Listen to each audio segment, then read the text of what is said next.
Hello, good morning students. आज third year की इस कक्षा में आपका स्वागत है।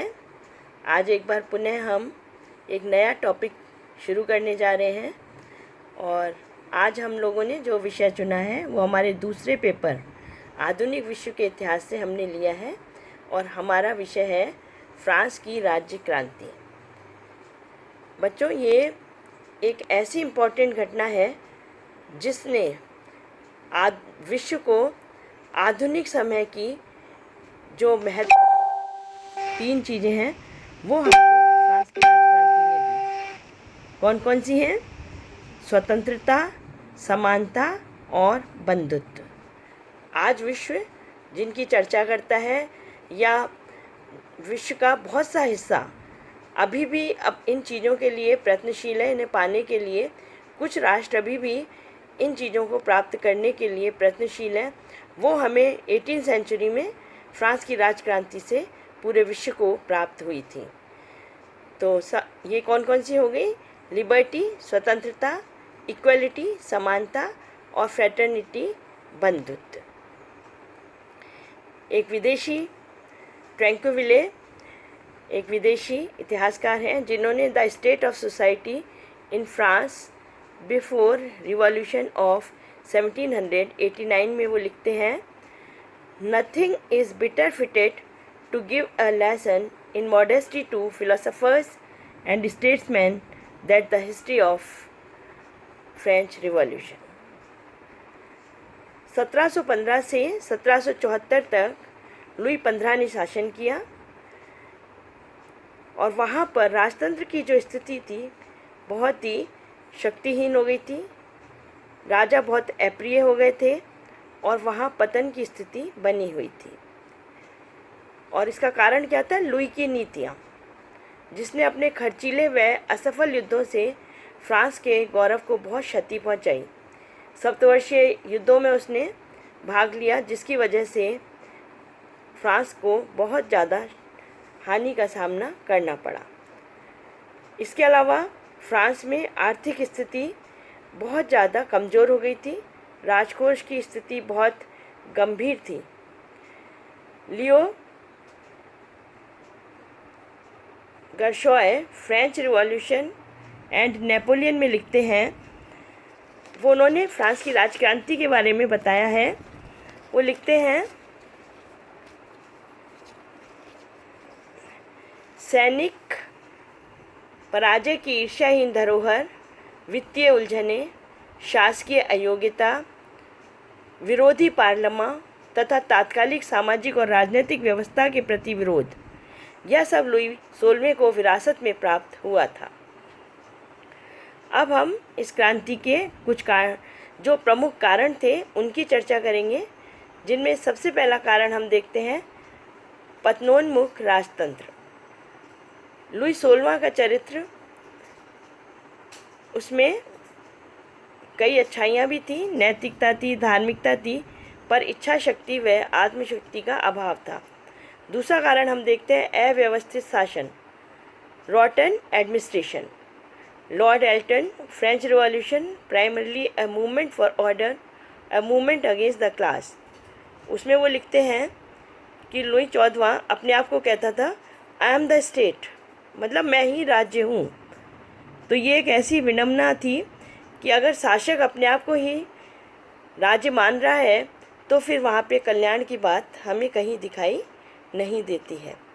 और उसी समय फ्रांस में दो संस्थाएं थी, स्टेट्स जनरल, जिसे एता जेनेरो कहा जाता था, और पार्लियामें।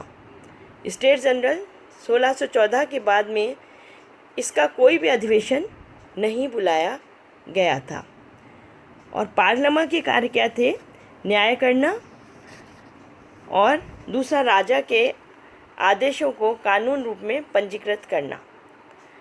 और एक और विशेष बात थी कि इनके जो पद होते थे वो वंशानुगत होते थे। विशेष इसमें हम देखते हैं कि पार्लियामें कुलीन व पादरी वर्ग के हितों का प्रतिनिधित्व करती थी।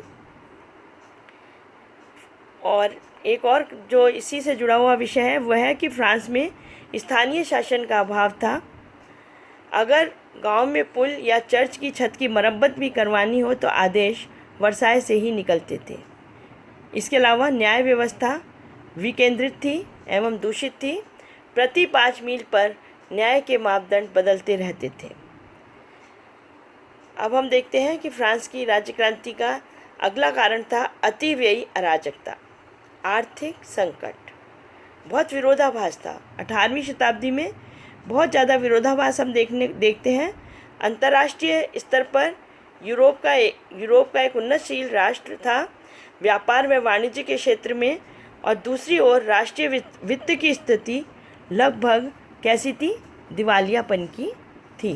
मतलब, और उसका कारण था वहाँ के जो शासक थे उनकी नीतियाँ थी, उन्होंने इसको इस मुकाम तक पहुँचाया था। फिर आता है पक्षपातपूर्ण कर व्यवस्था। कैसी थी? जो उच्च वर्ग था वो कर बिल्कुल नहीं देता था, सामंत वर्ग था बहुत देता था लेकिन कम देता था, और मध्यम वर्ग था वो बहुत ज़्यादा कर देता था। और इसके अलावा राज परिवार का विलासितापूर्ण जीवन, विदेशी युद्धों में बढ़ता खर्च और ऋण, अभिजात वर्ग का प्रतिक्रियावादी दृष्टिकोण, प्रांतीय चुंगियाँ, राजकीय अपव्ययता, और इन सभी कारणों से जैसा कि हमने देखा कि राजकोष की स्थिति बहुत दयनीय हो गई थी, तथा वित्तीय अव्यवस्था ने ही क्रांति का महत्वपूर्ण कारण छिपा था। इसी संदर्भ में नेपोलियन ने एक बार कहा था, it was in its financial management that the ancient regime had broken down.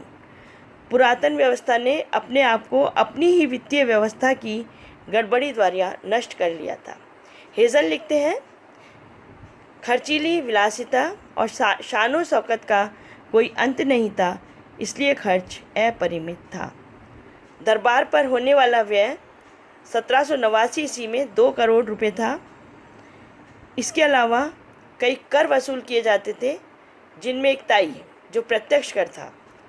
1439 ईस्वी में भूमि पर घरेलू संपत्ति पर लगाया जाने वाला कर था, जो एक कृषक की आय का 53% ताई की अदाई में चला जाता था। दूसरा कर था कापितास्यो व वेंत्यम। यह भी एक प्रत्यक्ष कर था जो आयकर के रूप में दिया जाता था। एक अन्य कर था कोरवे। ये एक प्रत्यक्ष कर था और आरोपी श्रम के रूप में दिया जाता था। अब बच्चों, ये कर व्यवस्था जो हमने देखी वो इतनी ज़्यादा मतलब उसमें असमानता थी कि समाज में रोष व्याप्त होता जा रहा था। और इसीलिए आगे हम देखते हैं कि जो नेक्स्ट कर था वो था गाबेल, जो नमक और शराब पर वसूल किया जाता था।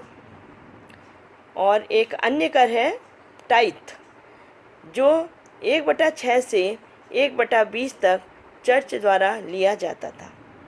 और इन सब में हमने एक और विशेष बात देखी है कि इन करों की जो वसूली होती थी बहुत कष्टदायी होती थी, और यही वजह थी कि वहाँ का जो वर्ग था उसमें एक असंतोष व्यापने लग गया था, और अंत में वो क्रांति के रूप में परिणित हुआ। फिर अगला कारण है सामाजिक असमानता। 3 वर्ग थे, पादरी वर्ग, कुलीन वर्ग, जनसाधारण। मिस्टर फैक्विट लिखते हैं, the revolution of 1789 was much less a rebellion against despotism than a rebellion against inequality. मतलब असमानता के विरुद्ध ये एक तरह की क्रांति थी। हेज़ल एंड मून ने अपनी पुस्तक आधुनिक इतिहास में लिखा है, यद्यपि वैधानिक रूप से सामंती व्यवस्था का अंत हो चुका था, परंतु स्थिति अभी भी भयावह थी। कुलीन किसानों से घृणा करते थे और किसान कुलीनों से। फिर है बौद्धिक जागरण। मॉन्टेस्क्यू, वोल्टेयर, रूसो, दिदरो, तुर्को, ये सब उस समय के कौन थे? उस समय के दार्शनिक थे, साहित्यकार थे, जिन्होंने अपनी कलम से, जिन्होंने अपने बुद्धिजीवी मतलब अपनी बुद्धि से उन्होंने इस क्रांति में अपना योगदान दिया था। फिर ये कुछ घटनाक्रम हैं जो मैंने आपको थ्योरेटिकल दिए हैं, आप इनको नोट कर लीजिएगा। ये जैसे 17 जून को जो घटना होती है, इस तरीके से पूरा घटनाक्रम चलता है। और फिर अब हम देखेंगे, ये घटनाक्रम है, और अब हम देखेंगे महत्व और परिणाम। तो भाई इस क्रांति का क्या महत्व और क्या क्या परिणाम निकले। C.D. हेजन इतिहासकार हैं जो लिखते हैं, फ्रांस की क्रांति ने राज्य के संबंध में एक नई घटनाक्रम को जन्म दिया, राजनीति तथा समाज के विषय में एक नए सिद्धांत प्रतिपादित किए और जीवन का एक नया दृष्टिकोण सामने रखा।